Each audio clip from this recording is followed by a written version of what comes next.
And good morning, Malik and Enimwa.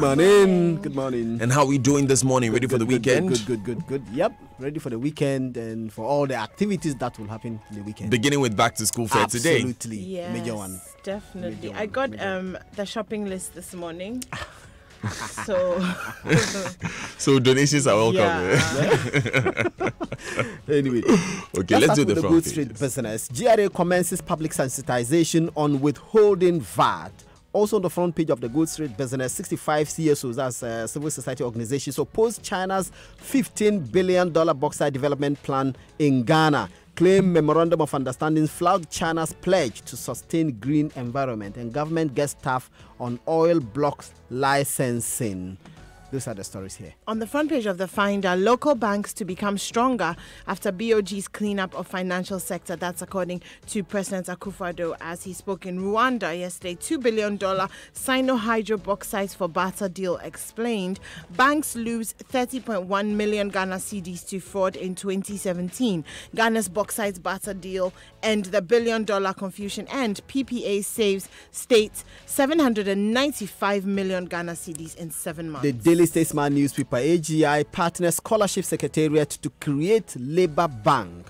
Also on the front page of the Daily Statesman newspaper, GMPC saves Ghana over 20 million, no loss of $9 million from oil pricing, and President backs Bank of Ghana takeovers are to sanitize banking sector.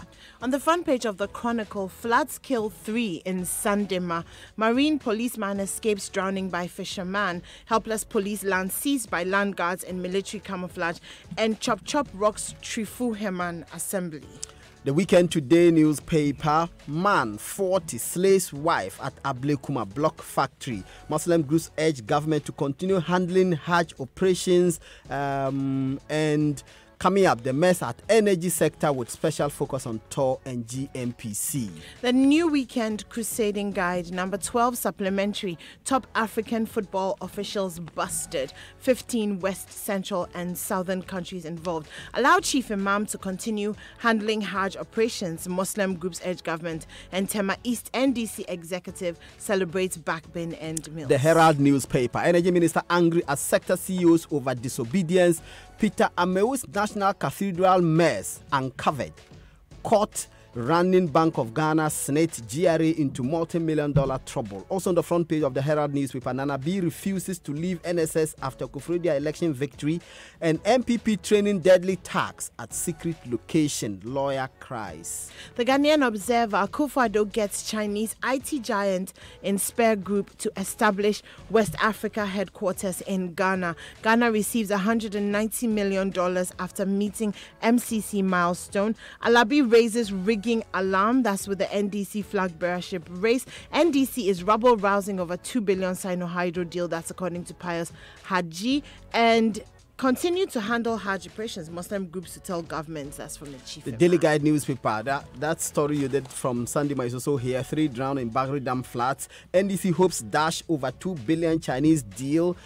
PPA probes Auditor General over 7.6 million Ghana cedis cars and 93 branches of Consolidated Bank to go. And finally from me on the Ghanaian Times back page, GHS to introduce drone services. On the front page of the Ghanaian Times, fight against public procurement infractions. 8 government agencies hot as PPA hauls them before Iyoko to face prosecution for alleged Kumasi robbers buried, and also the story about banking and Akufo-Addo as well. The Daily Graphic newspaper, and this is my last newspaper, CTN exposes rot at ports, $14.04 million lost in July alone. Also on the front page of the Daily Graphic, AGI Scholarship Secretary have done this. Let's go to the teachers gave note to licensure examination. Back page of the Daily Graphic newspaper, water treatment plant at Bunsu shut down over activities of illegal miners. Great. Thanks, guys. And before we go in, today is also the birthday of Leila Painter. How? Yeah, Leila, who helped us out in the news review for a couple of weeks. Mm-hmm. Yes, so Leila, happy birthday. She says I should tell the world how old she is, but I don't see. I don't see why I should. Okay. I'll oblige you later on the show later. But anyone, let's begin. And President has been speaking on banking. Yes, for the very first time, President Akufo-Addo has spoken out about the current banking crisis that hit us a few months ago. So he was addressing the Ghanaian community in Rwanda yesterday, and he said that the government through the central bank has spent 8 billion Ghana cedis to support the banks. He's urging the public to exercise restraint and support the Bank of Ghana as it takes steps to sanitize the banking sector. He also said that it's not sustainable for the central bank to continue spending taxpayers' money on banks, and indicated that the decision to revoke the license was the best solution to the problem. According to him, and then now he was talking about Consolidated Bank of Ghana. He says that this new bank, plus GCB, which is another state-owned bank, will play the lead role in strengthening the indigenous banking sector in the country. He also expressed some concern about indigenous banks going down, and he said that he does not want the leading banks in Ghana to be foreign banks, because that will not be good for our economy and not good for us. And so they will do whatever is needed to support the indigenous banks. And we're following the example of Nigeria, who cut down their banks from 80 to 11. President Akufo-Addo said that in doing that, the remaining banks left in Nigeria are now part of the leading banks on the continent, and that is exactly what he wants to do with Ghana. And then also with banking, we found out from an advisor of the Bank of Ghana, Grace Akofi, that we've lost 30.08 million to fraud alone in 2017. Now, she said this yesterday, but she also said that the total figure was 190 million, but they were able to get 160 back. Yes. Wow. So the difference is 30 million. The major ways that this is happening is card fraud, manipulation of accounts, negotiable instruments like checks, forgery, and alteration of documents. So they're going to try and tighten security with that so that we don't have these losses. Staying with money, let's go to the GMPC. You know, yesterday on Top Story and News 9, we did a story about the finance minister writing a letter to the GMPC complaining that the GMPC has entered into an agreement, which agreement allows a Russian company, Litasco SA, to use the lowest possible pricing for the tenders to Nyira Ntome oil fields. The oil from those oil fields, they allow this company to use the lowest possible pricing for the Brent crude from these 3 oil fields. And the finance minister's argument is that when they check the prices and liftings from these oil fields, what they realized was that 5 out of 6 liftings, the company used the lowest of the lowest possible pricing for this oil. And they said that by the use of this pricing, government lost about $9 million. And if the company, if GMPC had made arrangements that would allow this company to use the highest pricing, government would have made, or the state would have made $34 million. So what the finance minister did in this letter to GMPC is to say, review the agreement and don't give this company the carte blanche to use whatever system that they use. Let they determine the pricing. And because they are a private company, they will determine the lowest pricing because that makes them more money. Of course. But now, GMPC disagrees. Absolutely, and GMPC official who spoke to us disagrees. Now, the Daily Statesman newspaper is reporting that, in fact, GMPC's arrangement actually saves government some more money. Government saved, in their estimation, $20 million on account of some changes that they made. And this is how this came about. They are saying that the benefits that have come about as a result of the agreement with Litasco, and originally there was an agreement with another company, but this is Trafigura. But the current arrangement with Litasco allows Ghana to make some savings. First of all, Litasco supplies Ghana HFO, that's heavy fuel oil, at a competitively priced premium of $6.5 per metric ton. And they are supposed to supply 720,000 metric tons of HFO to us. And if you do the calculation, it's huge amounts of money. There are other things that they say this arrangement allows Ghana to make some money. So the arrangement is not limited to the amounts that they offtake the fuel for. Yes. It also extends to other transactions that we have with this company. And the Daily Statesman argues that because of this low price that they offtake the fuel for, we have other concessions in other areas. Absolutely, and these including heavy fuel oil, which they give us a good price for. Okay. In fact, the GNPC in their response says, and I quote, annual savings of 1.8 million will be made at such price premium compared with the previous supply of Trafigura. That's what. But then again, the finance minister says we are losing 9 million. Yes. That's if they use even the lowest price. If they use the highest price, we'll make 34 million. Right. It will be interesting to keep our eye on this particular story. But anymore, a fake doctor has been granted bail.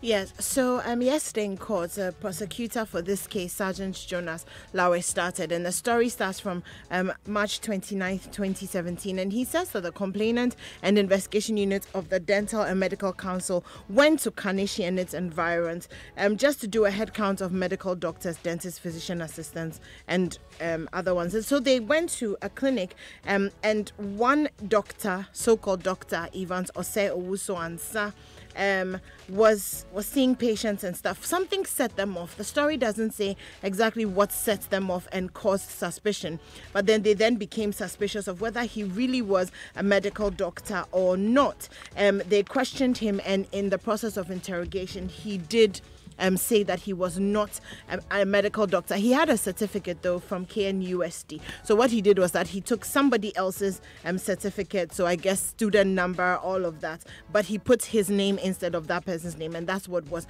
on the wall. So he's been taken to court on 5 counts. Using the title of doctor, practicing medicine without registration, receiving payment for the practice of medicine, and possession of forged documents. The case has been adjourned to September 19th. He has been granted bail with, I think, 2 sureties and valid photo ID and other stuff that is needed. So he's out there for now. You can imagine the number of lives he may have put in danger. Yes, at the current moment, he had 29 patients that he was seeing that were he was supervising their treatment. Wow. You can be brave.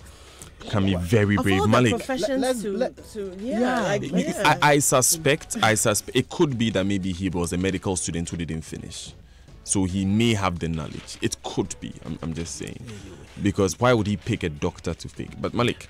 Well, let's do this one. 3 drowned in Bagri Dam floods, and this happened in the Bursa North District in the Upper East region. 2 areas, Sinesi and Nyansa. This is where these 2 people drowned in Sinesi, 1 person in Nyansa. And my conversations with people from this area, in the case of the Nyansa one, this is a grown-up man, married man with wife and children.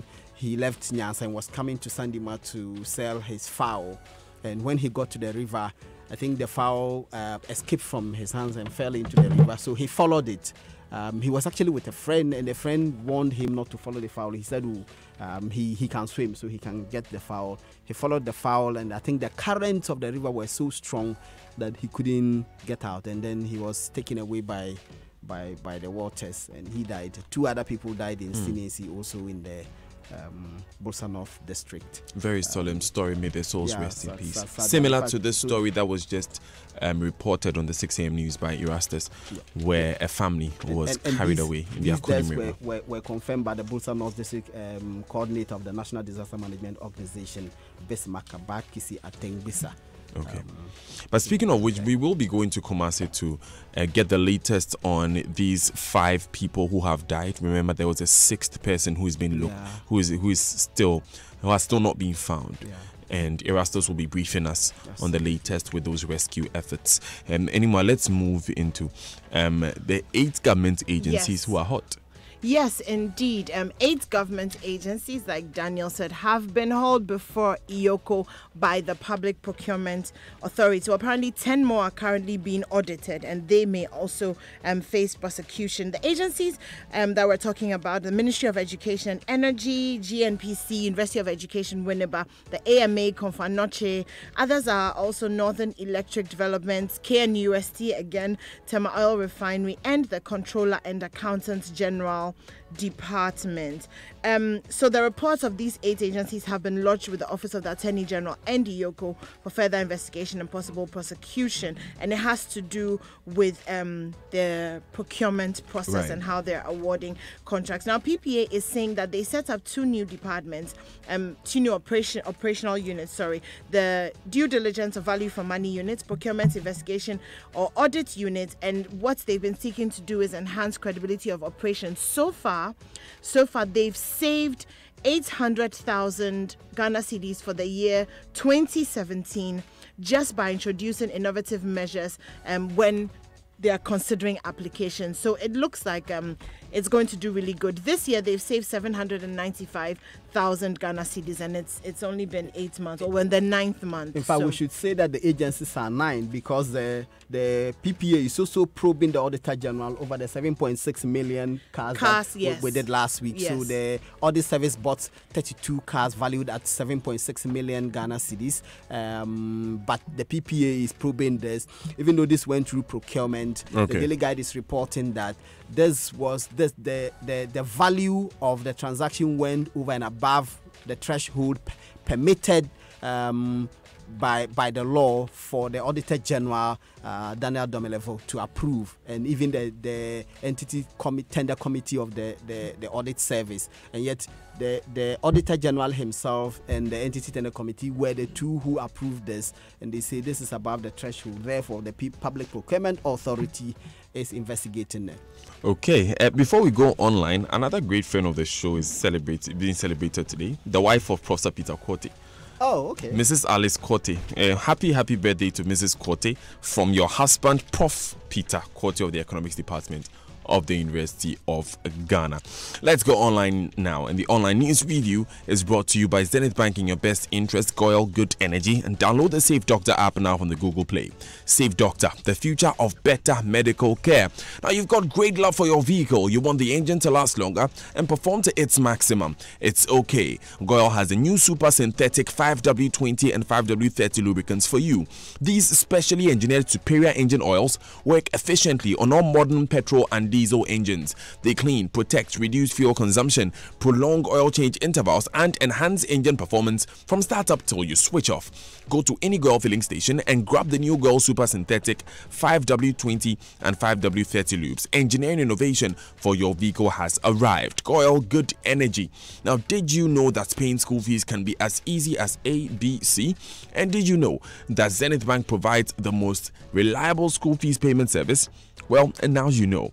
Visit any of our business locations nationwide for easy and prompt school fees payment, or visit our website zenithbank.com.gh to pay school fees via Zenith Global Pay if you are a Zenith Bank customer. Zenith School Fees Payment, your stress-free solution to paying school fees. Zenith Bank, in your best interest. MyJoyOnline.com has a story that we are very interested in this morning. 5 drown in Kumasi after choppy Akunim River sweep away vehicle. My concern is that these guys drove into the river, like literally. The bridge was in bad condition. Very, very sad story. They will be going to get the latest on that. And a Chinese manager has stabbed a teenager who was his staff. Chinese manager stabs Ghanaian teenage staff. It's a story of Peter Frimpong, who is a 19-year-old who's been stabbed by his manager. This is another story that we necessarily have to deal with. If you hear the account of Peter, it's very harrowing, and the fact that this can happen in 2018, whether Chinese or Ghanaian boss, I mean, no employer should do this to his employees. We'll be going in to see what our rights are as employees. Now, adumonline.com has another story we are very interested in. A 9-year-old defiled by her teacher struggling to walk. The concern for me here, Malik, is that as of yesterday, this girl had not gone to seek medical care. You know, she had been defiled by her teacher. In the process, she fell from a table. She was partially paralyzed. And she had still And not you know gone how to the much hospital. the teacher gave to the family to buy their silence? Tell me. 50 Ghana cedis. I mean, how? What kind of culture? You know, 93% of defilement cases in this country are not reported because of these small 50 Ghana cedis that are flying around. Those figures here. Anyway, and we'll go through them again this morning. It's important that we remind ourselves. Now, the BBC.com has a story on Uganda's Bobby Wine. He said, "We must fight for freedom or die trying. Brave words there from the man who is standing up to Yoweri Museveni. We will break now for the BBC News at 7. When we come back, the Super Morning Show continues. Remember, we have a packed show for you this morning, including our discussion on how to save money on a shopping list when you are shopping for your kids' return to school. Stay with us. This is the Super Morning Show. This was Kwame's life before Interplast in Green.